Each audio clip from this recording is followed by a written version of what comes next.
ಜಾಗತಿಕ ಆಟದಿಂದ ಅಮೆರಿಕ ದೂರ, ವಿಶ್ವ ಗೆಲ್ಲೋಕೆ ಟ್ರಂಪ್ ಒಂಟಿ ಸೂತ್ರ, ದೊಡ್ಡಣ್ಣ ದೂರ ದೂರ. ಸ್ನೇಹಿತರೆ, ಒಂದು ಹೈ ವೋಲ್ಟೇಜ್ ಬಾಕ್ಸಿಂಗ್ ಮ್ಯಾಚ್ ನಡೀತಾ ಇದೆ ಅಂತ ಅನ್ಕೊಳ್ಳಿ. ಇಬ್ರು ಬಾಕ್ಸರ್ಗಳು ಮಾರಾಮಾರಿ ಮಾಡ್ತಿದ್ದಾರೆ, ಹೊಡೆದಾಡ್ಕೊಳ್ತಿದ್ದಾರೆ. ಇದ್ದಕ್ಕಿದ್ದಂತೆ ರೆಫ್ರಿ, ನಾನು ಮ್ಯಾಚಿಂದ ಹೊರ ಹೋಗ್ತಾ ಇದ್ದೀನಿ ಅಂತ ರೆಫ್ರಿ ಹೊರಗೆ ಹೋದ್ರೆ ಹೇಗಿರುತ್ತೆ? ಈಗ ವಿಶ್ವದ ಪರಿಸ್ಥಿತಿ ಕೂಡ ಹಾಗೆ ಆಗ್ತಾ ಇದೆ. ದಶಕಗಳ ಕಾಲ ಜಗತ್ತನ್ನ ರೂಲ್ ಮಾಡಿದ ದೊಡ್ಡಣ್ಣ ಅಮೆರಿಕ, ಜಗತ್ತಿನ ಪೊಲೀಸ್ ತರ ಬಿಹೇವ್ ಮಾಡ್ತಿದ್ದ ಅಮೆರಿಕ, ತನ್ನನ್ನು ತಾನೇ ಪೊಲೀಸ್ರಿ ನಾನು ಡಿಸೈಡ್ ಮಾಡ್ತೀನಿ ಅಂತ ಬರ್ತಾ ಇದ್ದ ಅಮೆರಿಕ ಇದ್ದಕ್ಕಿದ್ದಂತೆ ಗ್ಲೋಬಲ್ ಪಾಲಿಟಿಕ್ಸ್ ನಿಂದ ಹಿಂದೆ ಸರಿತಾ ಇದೆ. ಟ್ರಂಪ್ ನಾವು ಐಸೋಲೇಷನಿಸ್ಟ್ ಕಂಟ್ರಿ ಆಗ್ತೀವಿ ಅಂತ ಹೇಳಿದ್ದಾರೆ. ವಿಶ್ವ ನೀತಿಯನ್ನೇ ಚೇಂಜ್ ಮಾಡ್ತಿದ್ದಾರೆ. ಹಾಗಿದ್ರೆ ಜಗತ್ತಿನ ಮೇಲೆ ಇದರ ಪರಿಣಾಮ ಏನು? ಅಮೆರಿಕ ದೂರ ಸರಿಯೋದ್ರಿಂದ ಏನಾಗುತ್ತೆ? ಚೈನಾ ಟೇಕ್ ಓವರ್ ಮಾಡುತ್ತಾ, ಅಥವಾ ಪುಟಿನ್ ತಮ್ಮ ಈ ಉಕ್ಕಿನ ಮುಷ್ಟಿಯನ್ನ ಇನ್ನಷ್ಟು ಹರಡ್ತಾರ? ಅಷ್ಟಕ್ಕೂ ಅಮೆರಿಕ ಐಸೋಲೇಷನಿಸ್ಟ್ ಕಂಟ್ರಿ ಆಗೋದು ಅಂತ ಹೇಳಿದ್ರೆ ಏನು, ಅದರ ಪರಿಣಾಮ ಏನು? ಭಾರತಕ್ಕೆ ಅಪಾಯಕಾರಿನ ಅಥವಾ ಅಪಾರ್ಚುನಿಟಿ, ಅವಕಾಶನ? ಎಲ್ಲವನ್ನ ಈ ಇಂಪಾರ್ಟೆಂಟ್ ವರದಿಯಲ್ಲಿ ನೋಡ್ತಾ ಹೋಗೋಣ. ಸ್ನೇಹಿತರೆ, ಇದೊಂದು ಬಿಗ್ ಐಡಿಯಾವನ್ನ ಡಿಸ್ಕಸ್ ಮಾಡೋ ರಿಪೋರ್ಟ್ ಇದು, ವಿಡಿಯೋ ಇದು.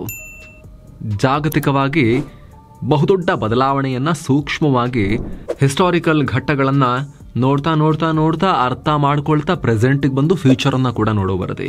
ಹಾಗಾಗಿ ಸ್ವಲ್ಪ ಗಮನ ಕೊಟ್ಟು ಈ ವರದಿಯನ್ನ ಕಡೆ ತನಕ ನೋಡಿ ಅನ್ನೋದು ನಿಮ್ಮಲ್ಲಿ ನಮ್ಮ ಮನವಿ. ಐಸೋಲೇಟ್ ಆಗ್ತೀವಿ, ಟ್ರಂಪ್ ಒಂಟಿ ಸೂತ್ರ. ಸ್ನೇಹಿತರೆ, ಅಮೆರಿಕ ಅಂದ್ರೆ ಸೂಪರ್ ಪವರ್ ಅಂದ್ರೆ ಅಮೆರಿಕ. ಇದು ಬಾಲ್ಯದಿಂದಲೂ ನಮ್ಮೆಲ್ಲರ ತಲೆಯಲ್ಲಿ ಅಚ್ಚೊತ್ತಿರೋ ವಿಚಾರ. ಜಗತ್ತಿನ ಯಾವುದೇ ಮೂಲೆಯಲ್ಲಿ ಯುದ್ಧ ನಡೀಲಿ, ಸಿವಿಲ್ ವಾರ್ ಆಗಲಿ, ಸರ್ಕಾರ ಬೀಳಲಿ, ಅಲ್ಲಿ ಅಮೆರಿಕ ಇರ್ತಾ ಇತ್ತು. ವಿಶ್ವಸಂಸ್ಥೆ, world bank, WTO, WHO, IMF ಎಲ್ಲ ಜಾಗತಿಕ ಸಂಸ್ಥೆಯಲ್ಲೂ ದೊಡ್ಡಣ್ಣನ ಆಧಿಪತ್ಯ ಆಯಿತು. ಯಾಕಂದರೆ ಕಾಂಟ್ರಿಬ್ಯೂಷನ್ ಕೂಡ ಅವ್ರದ್ದು ಜಾಸ್ತಿ ಇರ್ತಾ ಇತ್ತು. ಆದರೆ ಇದ್ದಕ್ಕಿದ್ದಂತೆ ಟ್ರಂಪ್ ಅಮೆರಿಕದ ಈ ನೀತಿಯಿಂದ ಜಗತ್ತಿನ ಪೊಲೀಸ್ ನಾನು ಅನ್ನೋ ಒಂದು ಸೆಲ್ಫ್ ಪ್ರೊಕ್ಲೇಮ್ಡ್ ಪೊಸಿಷನ್ನಿಂದ ದೂರ ಸರಿತಾ ಇದ್ದಾರೆ. ಜಾಗತಿಕ ಪವರ್ ಗೇಮ್ನಿಂದ ಹೊರಗೆ ಹೋಗ್ತೀನಿ ಅಂತ ಹೇಳ್ತಾ ಇದ್ದಾರೆ. ಅಮೆರಿಕವೇ ಫಸ್ಟ್, ನಮ್ದು ಫಸ್ಟ್ ನೋಡ್ಕೊಳ್ಳೋಣ ಅಂತ ಐಸೋಲೇಷನಿಸ್ಟ್ ದೇಶ ಮಾಡೋಕೆ ನೋಡ್ತಾ ಇದ್ದಾರೆ. ಟ್ರಂಪ್ ಮಾತುಗಳು ಕೇವಲ ಟಿಪಿಕಲ್ ರಾಜಕೀಯ ಹೇಳಿಕೆ ರೀತಿ ಕಾಣಿಸ್ತಾ ಇಲ್ಲ. ಅಂತಾರಾಷ್ಟ್ರೀಯ ಸಂಬಂಧ, ವಿಶ್ವ ನೀತಿಯನ್ನೇ ಚೇಂಜ್ ಮಾಡೋಕೆ ಟ್ರಂಪ್ ಹೆಜ್ಜೆ ಇಡ್ತಾ ಇದ್ದಾರೆ. ಏನಿದು ಟ್ರಂಪ್ ಐಸೋಲೇಷನಿಸಮ್? ಸ್ನೇಹಿತರೆ, ಸಿಂಪಲ್ ಆಗಿ ಹೇಳಬೇಕು ಅಂದ್ರೆ, ಯಾವುದೇ ದೇಶ ಅಂತಾರಾಷ್ಟ್ರೀಯ ವಿಚಾರ ಅನ್ಯ ದೇಶಗಳ ವಿಚಾರಕ್ಕೆ ತಲೆ ಹಾಕದೆ ತಾನಾಯ್ತು ತನ್ನ ಪಾಡಾಯ್ತು ಅಂತ ಇರೋದನ್ನ ಐಸೋಲೇಷನಿಸಮ್ ಅಂತ ಹೇಳ್ತಾರೆ. ಸಾಮಾನ್ಯವಾಗಿ ಬಹುತೇಕ ರಾಷ್ಟ್ರಗಳು ಹೀಗೆ ಇರ್ತವೆ. ಆದರೆ ಇಷ್ಟು ದಿನ ಜಗತ್ತಿನ ದೊಡ್ಡಣ್ಣನಾಗಿ ಮೆರೆದ ಅಮೆರಿಕ ಇಂಥ ನೀತಿಯನ್ನ ಫಾಲೋ ಮಾಡ್ತಿರ್ಲಿಲ್ಲ. ಅಮೆರಿಕ ಅವ್ರ ಜೊತೆಗೆ ಒಂದಷ್ಟು ಯುರೋಪಿನ ಮಿತ್ರರನ್ನ ಸೇರಿಸ್ಕೊಂಡು ಜಗತ್ತಿನ ಪೊಲೀಸ್ ತರ, ಅಮೆರಿಕ ಅದರಲ್ಲಿ DGP ಆದರೆ, DIG ಆದರೆ ಉಳಿದವರನ್ನ ಕೆಳ ಹಂತದ ಅಧಿಕಾರಿಗಳಿದ್ದಂಗೆ ಈ ಯುರೋಪಿನ ಮಿತ್ರರನ್ನ ನೇಮಕ ಮಾಡಿಕೊಂಡು ಜಗತ್ತಿನಾದ್ಯಂತ ಎಲ್ಲ ಕಡೆ ಮೂಗು ತೂರಿಸ್ಕೊಂಡು ಹೋಗ್ತಾ ಇದ್ರು. ಆದರೆ ಈಗ ಯುರೋಪಿನ ಮಿತ್ರರ ಉಮೇದೇನು ಕಮ್ಮಿ ಆಗಿಲ್ಲ, ಅವ್ರು ಹಾಗೇ ಇದ್ದಾರೆ. ಅಮೆರಿಕನೇ ವಾಪಸ್ ಹೋಗ್ತಾ ಇದ್ದಾರೆ, ಹೆಡ್ಡೇ ವಾಪಸ್ ಹೋಗ್ತಾ ಇದೆ. ಡಿಪಾರ್ಟ್ಮೆಂಟ್ನ ಚೀಫೇ ಎಕ್ಸಿಟ್ ಆಗ್ತಾ ಇದ್ದಾರೆ, ಪೊಲೀಸ್ ಡಿಪಾರ್ಟ್ಮೆಂಟ್ದು. ಹಾಗಾಗಿ ಇದು ಬಹಳ ಚರ್ಚೆಗೆ ಕಾರಣ ಆಗ್ತಾ ಇದೆ. ವಿದೇಶಾಂಗ ನೀತಿಯಲ್ಲಿ ಈ ಪಾಲಿಸಿಯನ್ನ ನಾನ್ ಇನ್ವರ್ಟಿಸಮ್ ಅಂತ ಕೂಡ ಕರೀತಾರೆ. ಹಾಗಂತ ಇದು ಟ್ರಂಪ್ ಹೊಸದಾಗಿ ಕಂಡುಹಿಡಿದಿರೋ ಸಂಶೋಧನೆ ಅಲ್ಲ. ಎರಡನೇ ಮಹಾಯುದ್ಧಕ್ಕೂ ಮುನ್ನ ಎರಡೆರಡು ಸಲ ಅಮೆರಿಕ ಈ ಐಸೋಲೇಷನಿಸ್ಟ್ ನೀತಿಯನ್ನ ಪಾಲಿಸಿತ್ತು. ಅನ್ಯ ದೇಶದ ತಂಟೆ ಬೇಡ ಎಚ್ಚರಿಸಿದ್ದ ಅಮೆರಿಕ ಪಿತಾಮಹ. ಸ್ನೇಹಿತರೆ, 18ನೇ ಶತಮಾನದ ಉತ್ತರಾರ್ಧಕ್ಕೆ ಹೋಗೋಣ. ಅಂದರೆ ಜಸ್ಟ್ ಅಮೆರಿಕ ಹುಟ್ಟಿದಾಗ ಅಥವಾ ಬ್ರಿಟನ್ನಿಂದ ಸ್ವಾತಂತ್ರ್ಯವನ್ನು ಪಡೆದಾಗ, ಯುರೋಪಿಯನ್ನರನ್ನು ಓಡಿಸ್ಬಿಟ್ಟು ಅವರೇ ದೇಶ ಕಟ್ಟಿದಾಗ ಐಸೋಲೇಷನಿಸ್ಟ್ ರಾಷ್ಟ್ರವೇ ಆಗಿತ್ತು. ಅಮೆರಿಕದ ಪಿತಾಮಹ, ಅಮೆರಿಕದ ಪ್ರಪ್ರಥಮ ಅಧ್ಯಕ್ಷ ಜಾರ್ಜ್ ವಾಷಿಂಗ್ಟನ್ 1796 ತಮ್ಮ ಕೊನೆ ಭಾಷಣದಲ್ಲಿ ಈ ಐಸೋಲೇಷನಿಸಮ್ ಬಗ್ಗೆ ಒತ್ತಿ ಹೇಳಿದ್ದಾರೆ. ಅಮೆರಿಕ ಹೊರ ರಾಷ್ಟ್ರಗಳೊಂದಿಗೆ ವ್ಯಾಪಾರದಲ್ಲಷ್ಟೇ ತೊಡಗಿಸ್ಕೊಳ್ಬೇಕು, ಅವರ ಪಾಲಿಟಿಕ್ಸ್ನಲ್ಲಿ ಮೂಗು ತೂರ್ಸೋಕೆ ಹೋಗಬಾರದು. ಯುರೋಪ್ ಸಮಸ್ಯೆಗಳು ನಮ್ಮ ಸಮಸ್ಯೆಗಳಲ್ಲ, ಶಾಶ್ವತ ಮೈತ್ರಿಗಳನ್ನು ಅವಾಯ್ಡ್ ಮಾಡಬೇಕು, ಅಮೆರಿಕದ ಹಿತಾಸಕ್ತಿ ಮೇಲೆ ಮಾತ್ರ ಫೋಕಸ್ ಮಾಡಬೇಕು ಅಂತ ಹೇಳಿದರು. ಆ ನಂತರ ಬಂದ ಥಾಮಸ್ ಜೆಫರ್ಸನ್, ಜೇಮ್ಸ್ ಮೊನ್ರೋ, ಹೀಗೆ ಅನೇಕ ಅಮೆರಿಕನ್ ದಿಗ್ಗಜ ನಾಯಕರ ನಿಲುವು ಇದೇ ಆಗಿತ್ತು. ಏನೋ ಸ್ನೇಹಿತರೆ, ವರದಿಯಲ್ಲಿ ಮುಂದುವರಿಯೋಕ್ಕಿಂತ ಮುಂಚೆ ಕಾಶಿ ಅಯೋಧ್ಯೆಗೆ 7 ಸ್ಯಾಂಡ್ಸ್ ಟೂರಿಸಂ ಕಂಪನಿ ಮತ್ತೊಂದು ಟ್ರಿಪ್ ಆಯೋಜಿಸಿದೆ. ಆಫರ್ ಪ್ರೈಸ್ ಕೇವಲ 39,500 ಮಾತ್ರ. Kashi, Ayodhya, Triveni Sangam, Gaya, Bodh Gaya, 4 night 5 days trip ಇದು. ಇದರಲ್ಲಿ flight tickets, 3 star hotel stay, all meals, ದರ್ಶನ, AC transport, boating and auto charges, 24/7 tour manager ಸೌಲಭ್ಯ ಎಲ್ಲವೂ ಇರುತ್ತೆ. ವಿಶೇಷವಾಗಿ ಹಿರಿಯ ನಾಗರಿಕರಿಗೆ ಸ್ಪೆಷಲ್ ಕೇರ್ ಕೂಡ ಇರುತ್ತೆ. ಹೊರಡೋ ದಿನ 4 ಏಪ್ರಿಲ್ 2025. ಕೆಲವೇ ಸೀಟುಗಳು ಲಭ್ಯ. ಆಸಕ್ತರು ಈ ನಂಬರ್ಗೆ ಕಾಲ್ ಮಾಡೋ ಮೂಲಕ ನಿಮ್ಮ ಸೀಟನ್ನ ಕೂಡ ಬುಕ್ ಮಾಡಬಹುದು.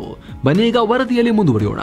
ಹೀಗಾಗಿ 1789ರಿಂದ 1917ರವರೆಗೆ 100 ವರ್ಷಗಳಿಗೂ ಅಧಿಕ ಕಾಲ, ಅಂದರೆ ತನ್ನ ಇತಿಹಾಸದ ಬಹುತೇಕ ಕಾಲ, ಅಂದರೆ ಸ್ವತಂತ್ರ ಅಮೆರಿಕದ ಇತಿಹಾಸದ ಮೊದಲಾರ್ಧದಲ್ಲಿ ಬಹುತೇಕ ಅಮೆರಿಕ ತಾನಾಯಿತು, ತನ್ನ ಪಾಡಾಯಿತು ಅಂತಲೇ ಇರ್ತಾ ಇತ್ತು. ಯುರೋಪ್ ತಂಟೆಗೆ ಹೋಗ್ತಾ ಇರಲಿಲ್ಲ. ಆದರೆ ಮಹಾಯುದ್ಧಗಳು ಅಮೆರಿಕವನ್ನ ಹಾಳು ಮಾಡಿದ್ವು.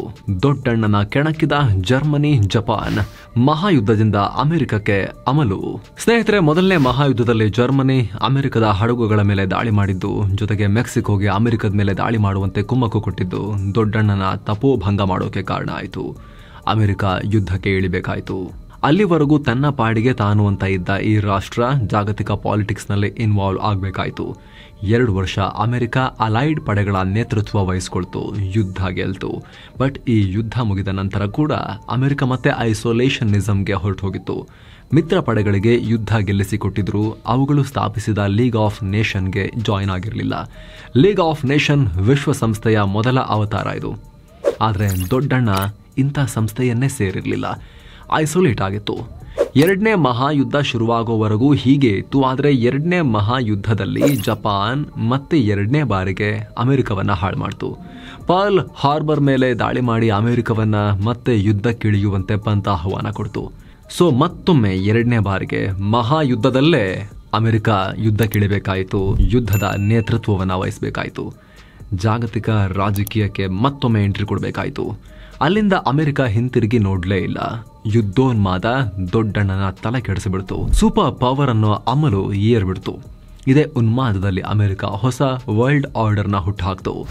ಲಿಬರಲ್ ಡೆಮೋಕ್ರಸಿ ವಿಶ್ವಕ್ಕೆ ದೊಡ್ಡಣ್ಣನ ನೀತಿ. ಸ್ನೇಹಿತರೆ, 2ನೇ ಮಹಾಯುದ್ಧ ಗೆದ್ದಿದ್ದೆ ತಡ ಅಮೆರಿಕ ಕಂಪ್ಲೀಟ್ ಐಸೋಲೇಷನಿಸಂನಿಂದ ದೂರ ಸರಿತು. ಇಡೀ ವಿಶ್ವದ ಚಾರ್ಜ್ ತಗೊಳ್ತು.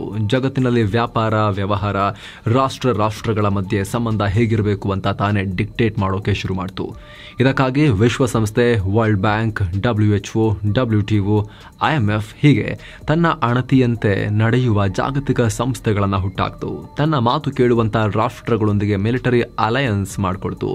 70% ಹಣವನ್ನ ತಾನೇ ಹಾಕಿ ನ್ಯಾಟೋ ಹುಟ್ಟಾಕ್ತು. ಲಿಬರಲ್ ಡೆಮೋಕ್ರಸಿ, ಹ್ಯೂಮನಿಸಂ ಹೆಸರಲ್ಲಿ ಹೊಸ ವರ್ಲ್ಡ್ ಆರ್ಡರ್ನ ಸೆಟ್ ಮಾಡ್ತು. ದೊಡ್ಡಣ್ಣನ ಈ ನೀತಿಯಲ್ಲಿ ಇಡೀ ವಿಶ್ವದಲ್ಲಿ ಎಲ್ಲಿ ಏನೇ ಆದರೂ ಕೂಡ ಅಲ್ಲಿ ಅಮೆರಿಕ ಮಧ್ಯಪ್ರವೇಶ ಮಾಡಬಹುದಾಗಿತ್ತು. ಇದಕ್ಕೆ ತಕ್ಕಂತೆ ಮಿಲಿಟರಿ ಬಲ, ಆರ್ಥಿಕ ಶಕ್ತಿ ದೊಡ್ಡಣ್ಣಂಗೆ ತನಗಿಷ್ಟ ಬಂದಂತೆ ಆಡೋದಕ್ಕೆ ಅವಕಾಶ ಮಾಡಿಕೊಡ್ತು, ಪವರ್ ಕೊಡ್ತು. ವಿಶ್ವಾದ್ಯಂತ ಸುಮಾರು 80 ರಾಷ್ಟ್ರಗಳಲ್ಲಿ 700ಕ್ಕೂ ಅಧಿಕ ಸೇನಾ ನೆಲೆಗಳನ್ನು ಅಮೆರಿಕ ಸ್ಥಾಪಿಸಿತು. ಈ ಹಂತದಲ್ಲಿ Korean war, Vietnam war, Gulf war, Kosovo war ಹೀಗೆ ಸಿಕ್ಕ ಯುದ್ಧವನ್ನು ಮಾಡ್ತು. ಯುದ್ಧಗಳಲ್ಲಿ ಮಧ್ಯಪ್ರವೇಶಗಳನ್ನು ಮಾಡ್ತು. ಗ್ರೆನಡಾ, ಪನಾಮಾ, ಇರಾಕ್, ಅಫ್ಘಾನಿಸ್ತಾನ್ ಹೀಗೆ ಸಿಕ್ಕ ರಾಷ್ಟ್ರಗಳನ್ನು ಪುಡಿಗಟ್ತು. ಸರ್ಕಾರಗಳನ್ನು ಬದಲಾಯಿಸ್ತು, ಸರ್ಕಾರಗಳನ್ನು ಹುಟ್ಟುಹಾಕ್ತು, ಸ್ಥಾಪಿಸ್ತು. ವರ್ಲ್ಡ್ ಪೊಲೀಸಿಂಗ್ ರೀತಿ ಅಮೆರಿಕ ಆರ್ಭಟಿಸೋಕೆ ಶುರು ಮಾಡಿತು. ತಾನು ವರ್ಲ್ಡ್ ಪೊಲೀಸ್ ರೀತಿ ಬಿಹೇವ್ ಮಾಡೋಕೆ ಶುರು ಮಾಡಿತು. ಹೀಗಾಗಿ ಆರ್ಥಿಕವಾಗಿ, ರಕ್ಷಣಾ ವಿಚಾರವಾಗಿ ಜಗತ್ತು ಅಮೆರಿಕದ ಮೇಲೆ ಡಿಪೆಂಡ್ ಆಗೋಕೆ ಶುರುವಾಯಿತು. ಆದರೆ ಟ್ರಂಪ್ ಇದ್ದಕ್ಕಿದ್ದಂತೆ ಇದನ್ನೆಲ್ಲ ಧಿಕ್ಕರಿಸಿ ಹೋಗ್ತಾ ಇದ್ದಾರೆ. ಪಾಲಿಟಿಕ್ಸ್ನಿಂದ ದೂರ, ಒಪ್ಪಂದದಿಂದ ಆಚೆ. ಸ್ನೇಹಿತರೆ, ಐಸೋಲೇಷನಿಸಂನ ಉತ್ತುಂಗಕ್ಕೆ ಹೋಗಿರೋ ಟ್ರಂಪ್ ಇಷ್ಟು ದಿನ ಅಮೆರಿಕ ಪಾಲಿಸಿದ್ದ ನೀತಿಯಿಂದ ಕಂಪ್ಲೀಟ್ ಯೂ ಟರ್ನ್ ಹೊಡೆದಿದ್ದಾರೆ. ಯುರೋಪ್, ಕೆನಡಾ ಸೇರಿದಂತೆ ಅಮೆರಿಕದ ಅತ್ಯಾಪ್ತ ಗೆಳೆಯರಿಂದ ದೂರ ಆಗ್ತಿದ್ದಾರೆ. ಅವರಿಗೆ ನೀಡಿದ್ದ ಸೆಕ್ಯೂರಿಟಿ ಕಮಿಟ್ಮೆಂಟ್ಗಳಿಂದ ಹೊರಬರ್ತಾ ಇದ್ದಾರೆ. ನಮಗೂ ನಿಮಗೂ ಏನು ಸಂಬಂಧ ಇಲ್ಲ, ನಿಮ್ಮ ದೇಶ ನೀವೇ ನೋಡ್ಕೋಬೇಕು, ನಾವು ನೋಡ್ಕೋಬೇಕಾ, ನ್ಯಾಟೋಗೆ ನಾವು ದುಡ್ಡು ಹಾಕಬೇಕಾ, ವರ್ಷ ಬಿಲ್ ಕಳಿಸ್ತೀವಿ ನಿಮ್ಮ ಸೆಕ್ಯೂರಿಟಿದು, ನೀವು ಪೇ ಮಾಡಿದ್ರೆ ನ್ಯಾಟೋಗೆ ನಮ್ಮ ಸೈನಿಕರನ್ನು ಕಳಿಸಿ ನಿಮ್ಮನ್ನು ಕಾಪಾಡ್ತೀವಿ, ಇಲ್ಲಾಂದರೆ ನ್ಯಾಟೋದಿಂದಲೂ ಆಚೆ ಹೋಗ್ತೀವಿ ಅಂತ ಹೇಳ್ತಿದ್ದಾರೆ. WHO ಆಲ್ರೆಡಿ ಆಚೆ ಬಂದಿದ್ದಾರೆ. ಜಾಗತಿಕ ಸಂಸ್ಥೆಗಳಿಗೆ ಕೊಡ್ತಾ ಇದ್ದ ಫಂಡಿಂಗು ಫುಲ್ ಸ್ಟಾಪ್ ಇಡ್ತಾ ಇದ್ದಾರೆ. WHO ಪ್ರತಿ ವರ್ಷ $400 ಮಿಲಿಯನ್ ಕೊಡ್ತಾ ಇದ್ರು. ಹತ್ತತ್ರ $500 billion, nearly 4,000 to 5,000 crore rupees ಅದನ್ನು ಸ್ಟಾಪ್ ಮಾಡಿದ್ದಾರೆ. ಟ್ರೇಡ್ ಪ್ರೊಟೆಕ್ಷನಿಸಮ್ ಅನುಸರಿಸ್ತಾ ಇದ್ದಾರೆ. ಟ್ಯಾರಿಫ್ ಮೂಲಕ ಮಿತ್ರ ರಾಷ್ಟ್ರಗಳ ಮೇಲೆ ಟ್ರೇಡ್ ಯುದ್ಧ ಸಾರಿದ್ದಾರೆ. USAID ಸೇರಿದಂತೆ ಅಮೆರಿಕ ಕೊಡ್ತಾ ಇದ್ದ ಎಲ್ಲ ಜಾಗತಿಕ ನೆರವನ್ನ ಬಂದ್ ಮಾಡಿದ್ದಾರೆ. ಅಮೆರಿಕ ಈ ನೆರವನ್ನ ಇಟ್ಕೊಂಡೇ ಜಗತ್ತಿನಾದ್ಯಂತ ಸಾಫ್ಟ್ ಪವರ್, ಹಾರ್ಡ್ ಪವರ್ ಎಲ್ಲವನ್ನ ವೀಲ್ಡ್ ಮಾಡ್ತಾ ಇತ್ತು. ಅದೆಲ್ಲವನ್ನ ಬಂದ್ ಮಾಡ್ತಾ ಇದ್ದಾರೆ. ಅಮೆರಿಕ ಈ ನೆರವನ್ನ ಇಟ್ಕೊಂಡೆ ಜಗತ್ತಿನಾದ್ಯಂತ ಪಾಲಿಟಿಕ್ಸ್ನಲ್ಲಿ ಕಡ್ಡಿ ಆಡಿಸ್ತಾ ಇತ್ತು. ಸಾಫ್ಟ್ ಪವರ್ ಅನ್ನ ಕೂಡ ಅವರು ಪ್ರತಿಬಿಂಬಿಸ್ತಾ ಇದ್ರು, ರಿಫ್ಲೆಕ್ಟ್ ಮಾಡ್ತಾ ಇದ್ರು. ಪ್ರತಿ ವರ್ಷ ಅಮೆರಿಕ ಸುಮಾರು 50 ರಿಂದ 70 ಬಿಲಿಯನ್ ಡಾಲರ್ನಷ್ಟು ದುಡ್ಡನ್ನ ವಿದೇಶಗಳಿಗೆ ಸುರಿತಾ ಇತ್ತು. $1 ಬಿಲಿಯನ್ ಅಂದರೆ ಇವಾಗಿನ ಕನ್ವರ್ಷನ್ ರೇಟ್ ಪ್ರಕಾರ 8,700 ಕೋಟಿ ರೂಪಾಯಿ. ಆ ಥರ 50 ರಿಂದ 70 ಬಿಲಿಯನ್ ಡಾಲರ್ ವಿದೇಶಗಳಿಗೆ ಚೆಲ್ತಾ ಇದ್ರು. ಈಗ ಅದನ್ನ ಬಂದ್ ಮಾಡಿದ್ದಾರೆ. ಮಿಲಿಟರಿ ನೆರವನ್ನ ಕೂಡ ಸ್ಟಾಪ್ ಮಾಡಿದ್ದಾರೆ. ಪ್ಯಾರಿಸ್ ಕ್ಲೈಮೇಟ್ ಅಗ್ರಿಮೆಂಟ್ ಸೇರಿದಂತೆ ಅಂತಾರಾಷ್ಟ್ರೀಯ ಒಪ್ಪಂದಗಳಿಂದ ದೂರ ಸರಿತಾ ಇದ್ದಾರೆ. ಒಟ್ಟಿನಲ್ಲಿ ನಾವಾಯ್ತು, ನಮ್ಮ ರಾಷ್ಟ್ರ ಆಯ್ತು, ಎಲ್ಲಿ ಏನೇ ಆದರೂ ಕೂಡ ಅದು ನಮಗೆ ಸಂಬಂಧ ಇಲ್ಲ ಅಂತ ಹೇಳ್ತಾ ಇದ್ದಾರೆ. ಅಸ್ಥಿರ ಆಗುತ್ತಾ ಜಗತ್ತು. ಸ್ನೇಹಿತರೆ, ಈ ಐಸೋಲೇಷನಿಸಮ್ ಆರಂಭದಲ್ಲಿ ಅಮೆರಿಕ ಹುಟ್ಟಿದಾಗ ಅನುಸರಿಸಿದ್ರೆ ಯಾರು ಅಷ್ಟು ತಲೆ ಕೆಡಿಸ್ಕೋತಾ ಇರಲಿಲ್ಲ. ಯಾಕಂದ್ರೆ ಅವಾಗ ಅಮೆರಿಕ ಏನೇ ಮಾಡಿದ್ರು ಜಗತ್ತಿನ ಮೇಲೆ ಪರಿಣಾಮ ಅಷ್ಟು ಆಗ್ತಾ ಇರಲಿಲ್ಲ. ಆದರೆ ಈಗ ಇಡೀ ಜಗತ್ತು ಅಮೆರಿಕ ಕೇಂದ್ರಿತ ವ್ಯವಸ್ಥೆಯನ್ನ ಫಾಲೋ ಮಾಡೋ ರೀತಿ ಸೆಟ್ ಮಾಡಿಬಿಟ್ಟಿದ್ದಾರೆ ಅವರು. ಈ ವ್ಯವಸ್ಥೆಯಲ್ಲಿ ಅಮೆರಿಕದ ಪಾತ್ರ ದೊಡ್ಡದಿದೆ. ಅಮೆರಿಕ ಈ ವ್ಯವಸ್ಥೆಯನ್ನ ತನ್ನ ಲಾಭಕ್ಕೋಸ್ಕರನೇ ಹುಟ್ಟು ಹಾಕಿರಬಹುದು, ಆದರೆ ಆಲ್ರೆಡಿ ಜಗತ್ತು ಅದಕ್ಕೆ ಅಡ್ಜಸ್ಟ್ ಆಗಿಬಿಟ್ಟಿದೆ. ವರ್ಲ್ಡ್ ಬ್ಯಾಂಕ್, IMF ಇಲ್ಲದೆ ಜಗತ್ತಿನ ಆರ್ಥಿಕತೆ ಫುಲ್ ಅಲುಗಾಡ್ಬಿಡುತ್ತೆ. ಯುನೈಟೆಡ್ ನೇಷನ್ಸ್, UNSC ಅಂದರೆ ಭದ್ರತಾ ಮಂಡಳಿ ಎಷ್ಟೇ ವೀಕ್ ಆದರೂ ಕೂಡ ಒಂದಷ್ಟು ಯುದ್ಧ ಹಾಗೂ ಸಂಘರ್ಷಗಳಲ್ಲಿ ಸಣ್ಣ ಪುಟ್ಟ ರೋಲ್ ಆದರೂ ನಿಭಾಯಿಸೋಕೆ ಸಾಧ್ಯ ಆಗಿದೆ. ಹೀಗಾಗಿ ಈ ವ್ಯವಸ್ಥೆಯಿಂದ ಒಂದು ಮಟ್ಟಕ್ಕಾದರೂ ಕೂಡ ಏನೋ ಒಂದು ಸಿಸ್ಟಮ್ ಇದೆ ಅನ್ನೋ ಫೀಲಿಂಗ್ ಇದೆ. ಆರ್ಥಿಕ ವ್ಯವಸ್ಥೆಯಲ್ಲಿ ಸ್ಟೆಬಿಲಿಟಿ ಇದೆ. ಒಂದಷ್ಟು ರಾಷ್ಟ್ರಗಳಿಗೆ ರಕ್ಷಣೆ ಕೂಡ ಸಿಗ್ತಾ ಇದೆ. ಅಮೆರಿಕ ಕೊಡ್ತಾ ಇದ್ದ ನೆರವಿನ ಮೇಲೆ ಅನೇಕ ರಾಷ್ಟ್ರಗಳು ಡಿಪೆಂಡ್ ಆಗಿವೆ. ಆದರೆ ಇದಕ್ಕಿದ್ದಂತೆ ಟ್ರಂಪ್ ನಾವು ಹೊರಗೆ ಹೋಗ್ತೀವಿ ಅಂತ ಹೇಳಿರೋದು ಈ ವ್ಯವಸ್ಥೆಯನ್ನು ಬುಡಮೇಲು ಮಾಡೋಕೆ ಹೆಜ್ಜೆ ಇಟ್ಟಂಗಾಗಿದೆ. ಜಗತ್ತನ್ನೇ ಅಸ್ಥಿರತೆಗೆ ದೂಡ್ತಾ ಇದೆ. ಗ್ಲೋಬಲ್ ಕಮ್ಯುನಿಟಿ ಅಥವಾ ವಿಶ್ವ ಸಮುದಾಯದ ಅಂತ್ಯನೇ ಆಗಬಹುದು. ಯಾವ ದೇಶದಲ್ಲಿ ಯಾರು ಏನೇ ಮಾಡಿದ್ರು ಯಾರು ಪ್ರಶ್ನೆ ಮಾಡದಂತಹ ಪರಿಸ್ಥಿತಿ ಉದ್ಭವ ಆಗ್ಬೋದು. ಉದಾಹರಣೆಗೆ ತಾಲಿಬಾನಿಗಳು ಅಫ್ಘಾನಿಸ್ತಾನದ ಜನರನ್ನ ಹೇಗಾದರೂ ನಡೆಸ್ಕೊಳ್ಳಿ, ಅವ್ರ ರಾಷ್ಟ್ರ, ಅವರ ರೂಲರ್ಸ್, ಬೇಕಂದ್ರೆ ಅಲ್ಲಿನ ಜನರೇ ಚೇಂಜ್ ಮಾಡಲಿ, ಹೊರಗಿಂದ ಹೋಗಿ ನಾವೇನು ರೂಲರ್ಗಳನ್ನ ಚೇಂಜ್ ಮಾಡೋದು. Point number 1. ಇನ್ನೊಂದು ಎಕ್ಸಾಂಪಲ್, ಉತ್ತರ ಕೊರಿಯಾ ಎಂಥ ಕ್ರೂರ ಸರ್ವಾಧಿಕಾರಿ ಆಗಿರಲಿ, ಅವ್ರಿಗೆ ಇಷ್ಟ ಇಲ್ವಾ ಅಲ್ಲಿನ ಜನ ಚೇಂಜ್ ಮಾಡ್ಕೊಳ್ಳಿ, ನಾವೇನು ಹೋಗಲ್ಲ ಅಲ್ಲಿನ ಜನಕ್ಕೆ ಏನು ಬೇಕು ಅಂತ ಹೇಳೋದು. ಎರಡನೇ ಎಕ್ಸಾಂಪಲ್, ಈ ರೀತಿ ಜಗತ್ತಿನಾದ್ಯಂತ ಯಾವುದೇ ರಾಷ್ಟ್ರದಲ್ಲಿ ಆಗುವ ಆಂತರಿಕ ವಿಚಾರಕ್ಕೂ ನಮಗೂ ಸಂಬಂಧ ಇಲ್ಲ ಅನ್ನೋ ನೀತಿಗೆ ಟ್ರಂಪ್ ಹೋಗ್ತಾ ಇದ್ದಾರೆ.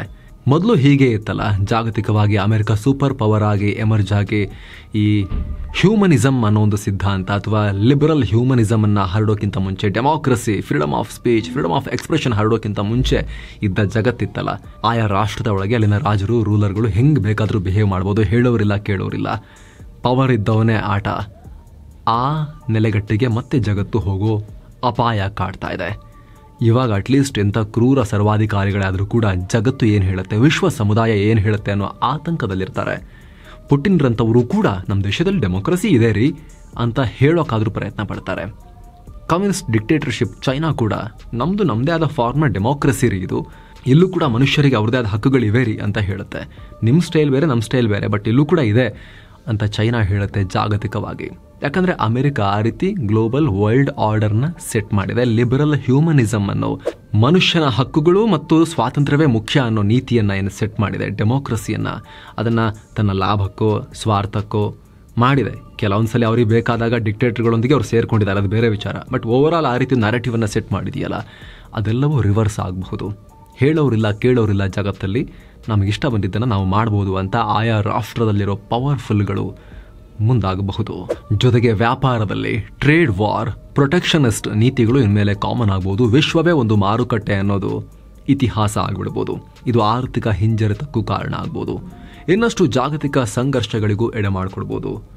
ಮಿಡಲ್ ಈಸ್ಟ್ನ ಅಸ್ಥಿರತೆ ಇನ್ನಷ್ಟು ಜಾಸ್ತಿ ಆಗ್ಬೋದು. ಅಮೆರಿಕ ಇಂಡೋ ಪ್ಯಾಸಿಫಿಕ್ನಿಂದ ಹಿಂದೆ ಸರಿದ್ರೆ ಚೈನಾ ಆರಾಮಾಗಿ ತೈವಾನನ್ನ ಕಬಳಿಸಿಬಿಡಬಹುದು. ಚೀನಾಗೆ ಚಾನ್ಸ್, ಪುಟಿನ್ಗೂ ಆಸೆ. ಅಮೆರಿಕ ಹೊರ ಹೋಗೋದ್ರಿಂದ ದೊಡ್ಡ ಪವರ್ ವಾಕ್ಯೂಮ್ ಸೃಷ್ಟಿಯಾಗುತ್ತೆ. ಇದು ಈಗ ಆಲ್ರೆಡಿ ಅಮೆರಿಕದ ಜಾಗವನ್ನು ತುಂಬ್ತೀನಿ ಅಂತ ಹವಣಿಸ್ತಾ ಇರೋ ಡ್ರ್ಯಾಗನ್ಗೆ ವರದಾನ ಆಗ್ಬೋದು. ಆಲ್ರೆಡಿ ಚೀನಾ ವಿಶ್ವಸಂಸ್ಥೆಯಲ್ಲಿ WHO ನಿಧಾನಕ್ಕೆ ತನ್ನ ಪರ ವ್ಯಕ್ತಿಗಳನ್ನ ಇನ್ಫಿಲ್ಟ್ರೇಟ್ ಮಾಡ್ತಾ ಇದೆ, ಕಂಟ್ರೋಲ್ ತಗೊಳ್ತಾ ಇದೆ. ಮತ್ತೊಂದು ಕಡೆ ಮಿಲಿಟರಿ, ಆರ್ಥಿಕತೆ, ಟೆಕ್ನಾಲಜಿಯಲ್ಲೂ ಹಿಗ್ತಾ ಇದೆ. ಎಲ್ಲ ರಂಗಗಳಲ್ಲೂ ಅಮೆರಿಕಗೆ ಟಕ್ಕರ್ ಕೊಡ್ತಾ ಇದೆ. ಆಫ್ರಿಕಾ ಇಂಡೋ ಪ್ಯಾಸಿಫಿಕ್ನಲ್ಲಿ ಸಾಲ ಕೊಟ್ಟು ಅನೇಕ ರಾಷ್ಟ್ರಗಳನ್ನು ಸಾಲದ ಬಂಧನಕ್ಕೆ ಸಿಕ್ಕಾಕಿಸಿದೆ. ಈಗ ಅಮೆರಿಕ ಆಚೆ ಹೋಗ್ತಾ ಇರೋದು ಚೀನಾಗೆ ಫ್ರೀ ಹ್ಯಾಂಡ್ ಕೊಟ್ಟಂತಾಗಬಹುದು. ಚೈನಾ ಹೊಸ ವರ್ಲ್ಡ್ ಆರ್ಡರ್ ಸೆಟ್ ಮಾಡೋಕೆ ಜಾಗ ಮಾಡಿಕೊಟ್ಟಂತಾಗ್ಬೋದು. ಪುಟಿನ್ ಕೂಡ ಮಾತೆತ್ತಿದ್ರೆ ಸೋವಿಯತ್ ರಷ್ಯನ್ ಎಂಪೈರ್ ಅಂತಾರೆ. ಗತಕಾಲದ ರಷ್ಯಾ ಸಾಮ್ರಾಜ್ಯದ ವೈಭವವನ್ನು ಮರುಕಳಿಸಬೇಕು ಅಂತಾರೆ. ಹೀಗಾಗಿ ಮತ್ತೆ ಸೋವಿಯತ್ ರೀತಿ ವಿಶ್ವದ ಮೇಲೆ ಪ್ರಭಾವ ಬೀರೋಕೆ ಶುರು ಮಾಡ್ಬೋದು. ಆದರೆ ಸ್ನೇಹಿತರೆ, ಅಮೆರಿಕ ಎಷ್ಟೇ ದುಷ್ಟ ಆಗಲಿ, ಕಪಟಿ ಆಗಲಿ, ಲಿಬರಲ್ ಡೆಮೋಕ್ರಸಿ ಹೆಸರಲ್ಲಿ ಏನೇ ಅನ್ಯಾಯ ಮಾಡಿರಲಿ, ಅಮೆರಿಕದ ತತ್ವದಲ್ಲಿ ಒಂದಿಷ್ಟು ಒಳ್ಳೆಯ ಅಂಶಗಳು ಕೂಡ ಇದ್ವು. ಡೆಮೋಕ್ರಸಿ, ಪ್ರಜಾಪ್ರಭುತ್ವ, ವೈಯಕ್ತಿಕ ಮನುಷ್ಯರ ಹಕ್ಕುಗಳು, ವಾಕ್ ಸ್ವಾತಂತ್ರ್ಯ, ಜಾಗತಿಕ ಸಹಕಾರಕ್ಕೆ ಜಾಗ ಇತ್ತು. ಅಮೆರಿಕದ ಕ್ಯಾಪಿಟಲಿಸಂನಿಂದ ಕೂಡ ಜಗತ್ತು ಆರ್ಥಿಕವಾಗಿ ಪ್ರೋಗ್ರೆಸ್ ಅನ್ನು ನೋಡ್ತು. ಆದರೆ ಈಗ ಸಡನ್ ಆಗಿ ಚೈನಾ ಅಥವಾ ರಷ್ಯಾ ಅಮೆರಿಕದ ಜಾಗಕ್ಕೆ ಬಂದರೆ, ಹೊಸ ವರ್ಲ್ಡ್ ಆರ್ಡರ್ ಹುಟ್ಟುಹಾಕಿದ್ರೆ ಆ ವರ್ಲ್ಡ್ ಆರ್ಡರ್ನಲ್ಲಿ ಏನಿರುತ್ತೆ, ಆಗ ಜಗತ್ತು ಹೇಗಿರುತ್ತೆ ಯಾರಿಗೂ ಸ್ಪಷ್ಟ ಇಲ್ಲ. ಹೀಗಾಗಿ ಅಮೆರಿಕದ ನಡೆ ಸಾಕಷ್ಟು ಆತಂಕಕ್ಕೆ ಕಾರಣ ಆಗಿದೆ. ಭಾರತ ಏನು ಮಾಡಬೇಕು? ಸ್ನೇಹಿತರೆ, ಅಮೆರಿಕ ಐಸೋಲೇಷನಿಸ್ಟ್ ಆಗೋದು ಭಾರತಕ್ಕೆ ಎರಡು ಅಲಗಿನ ಕತ್ತಿ ಆಗ್ಬೋದು. ಅಡ್ವಾಂಟೇಜ್ ಮತ್ತು ಸಮಸ್ಯೆ, ಡಿಸ್ಅಡ್ವಾಂಟೇಜ್ ಎರಡೂ ಇದೆ. ಅಡ್ವಾಂಟೇಜ್ ಅಂದರೆ ಭಾರತ ಕೂಡ ದೊಡ್ಡ ಶಕ್ತಿಯಾಗಿ ಬೆಳೆಯೋಕೆ ಜಾಗ ಓಪನ್ ಅಪ್ ಆಗುತ್ತೆ. ಇಂಡಿಪೆಂಡೆಂಟ್ ಫಾರಿನ್ ಪಾಲಿಸಿಯನ್ನು ಹೊಂದಬಹುದು. ಈಗಲೂ ಭಾರತ ಇಂಡಿಪೆಂಡೆಂಟ್ ಫಾರಿನ್ ಪಾಲಿಸಿಯನ್ನೇ ಹೊಂದಿದೆ. ಆದರೂ ಅಲ್ಲಲ್ಲಿ ಅಮೆರಿಕದ ಪ್ರಭಾವ ಕಾಣಿಸುತ್ತೆ ಇತ್ತೀಚೆಗೆ. ಬಟ್ ಅಮೆರಿಕ ಕಂಪ್ಲೀಟ್ ಹೊರಗೆ ಹೋದರೆ ಯಾವುದೇ ವೆಸ್ಟರ್ನ್ ಪ್ರೆಷರ್ ಇಲ್ಲದೆ ತನ್ನಿಷ್ಟ ಬಂದ ಹಾಗೆ ಫಾರಿನ್ ಪಾಲಿಸಿಯನ್ನು ರೂಪಿಸ್ಬೋದು. ಮಲ್ಟಿಪೋಲಾರ್ ಜಗತ್ತಾದರೆ ಭಾರತ ದೊಡ್ಡ ರೋಲ್ನ ಅದರಲ್ಲಿರುವಂಥ ಹಲವು ಪೋಲ್ಗಳಲ್ಲಿ, ಇಂಪಾರ್ಟೆಂಟ್ ಕಂಬಗಳಲ್ಲಿ, ಅಂದರೆ ಅದಿರೋ ಹಲವು ಧ್ರುವಗಳಲ್ಲಿ, ಅಂದರೆ ಈಗ ಅಮೆರಿಕ ಒಂದು ಧ್ರುವ, ಸೋವಿಯತ್ ಒಂದು ಧ್ರುವ ಇತ್ತು, ಸೋವಿಯತ್ ವೀಕ್ ಆಯಿತು. ಈಗ ಅಮೆರಿಕ ಒಂದು ಧ್ರುವ, ಚೈನಾ ಒಂದು ಧ್ರುವ ಇದೆ. ಜೊತೆಗೆ ಅಲ್ಲಲ್ಲಿ Bharat, France, UK, Japan, Australia, Brazil, ಈ ರೀತಿ ಸಣ್ಣ ಪುಟ್ಟ ಧ್ರುವಗಳು ಕೂಡ ಇದ್ದಾವೆ. ಈಗ ಈ ಮೇಜರ್ ಧ್ರುವಗಳು ಇಲ್ಲ ಜಗತ್ತಲ್ಲಿ, ಎಲ್ಲರೂ ಕೂಡ ಸಣ್ಣ ಪುಟ್ಟ ಧ್ರುವಗಳು ಎಲ್ಲರಿಗೂ ಈಕ್ವಲ್ ಸ್ಥಾನಮಾನ ಸಿಗುತ್ತೆ ಅಂತ ಆದರೆ ಭಾರತವು ಒಂದು ಇಂಪಾರ್ಟೆಂಟ್ ಧ್ರುವವಾಗಿ, ಪೋಲಾಗಿ ರೋಲನ್ನು ನಿಭಾಯಿಸ್ಬೋದು. ಆದರೆ ಮತ್ತೊಂದು ಕಡೆ ಚೀನಾ ಬಲಿಷ್ಠ ಆಗೋದ್ರಿಂದ ದಕ್ಷಿಣ ಏಷ್ಯಾ, ಇಂಡೋ ಪ್ಯಾಸಿಫಿಕ್ ಭಾಗದಲ್ಲಿ ಭಾರತಕ್ಕೆ ಇನ್ನಷ್ಟು ತಂಟೆ ತಕರಾರುಗಳು ಎದುರಾಗ್ಬೋದು. ಹೀಗಾಗಿ ಭಾರತ ಈ ಹೊಸ ಜಗತ್ತಲ್ಲಿ ಸೂಕ್ಷ್ಮವಾಗಿ ಕಾಲಿಡಬೇಕು. ಆದಷ್ಟು ಈ ಹೊಸ ವರ್ಲ್ಡ್ ಆರ್ಡರ್ ರೂಪಿಸೋದ್ರಲ್ಲಿ ದೊಡ್ಡ ಪಾತ್ರ ನಿಭಾಯಿಸಬೇಕು ಭಾರತ. ಆದರೆ ಏನೇ ಆದರೂ ಕೂಡ ಜಗತ್ತು ಒಂದಂತೂ ಎನ್ಶೋರ್ ಮಾಡಬೇಕು. ಜಗತ್ತಿನ ಎಲ್ಲೇ ಮಾನವ ಹಕ್ಕುಗಳು, ವಾಕ್ ಸ್ವಾತಂತ್ರ್ಯ, ಎಲ್ಲ ರೀತಿಯ ವೈಯಕ್ತಿಕ ಸ್ವಾತಂತ್ರ್ಯಗಳು, ಮನುಷ್ಯತ್ವ ಅದಕ್ಕೆ ಪೆಟ್ಟು ಬೀಳ್ತಾ ಇದೆ, ಅದಕ್ಕೆ ಹಾನಿ ಆಗ್ತಾ ಇದೆ ಅಂದರೆ ಅದಕ್ಕೆ ಕಾರಣ ಆಗೋರನ್ನ ಪನಿಷ್ ಮಾಡೋಕೆ ಜಗತ್ತು ಒಂದಾಗತ್ತೆ ಅನ್ನೋ ಆ ಒಂದು ಸೆಂಟಿಮೆಂಟ್ ಆದರೂ ಉಳಿಲೇಬೇಕಾಗತ್ತೆ, ವಿತ್ ಆರ್ ವಿದೌಟ್ ಅಮೇರಿಕಾ. ಅದಿಲ್ಲ ಅಂದರೆ ಘೋರ ದಿನಗಳು, ಏನು 100-200 ವರ್ಷಗಳ ಹಿಂದಿನ ಘೋರ ದಿನಗಳು ನಾವು ಏನು ನೋಡಿದ್ದೀವಿ ಬೇರೆ ಬೇರೆ ಕಡೆ, ಅಲ್ಲಿಗೆ ಮತ್ತೆ ಹೋಗೋ ಆತಂಕ ನಮ್ಮನ್ನು ಕಾಡಬಹುದು. ಇದಕ್ಕೆ ಸಂಬಂಧಪಟ್ಟಂತೆ ನಿಮ್ಮ ಒಪಿನಿಯನ್ ಏನು ಸ್ನೇಹಿತರೆ ಕಾಮೆಂಟ್ ಮಾಡಿ ತಿಳಿಸಿ. ಮತ್ತೆ ಭೇಟಿ ಆಗ್ತಿರೋಣ. ನಮಸ್ತೆ.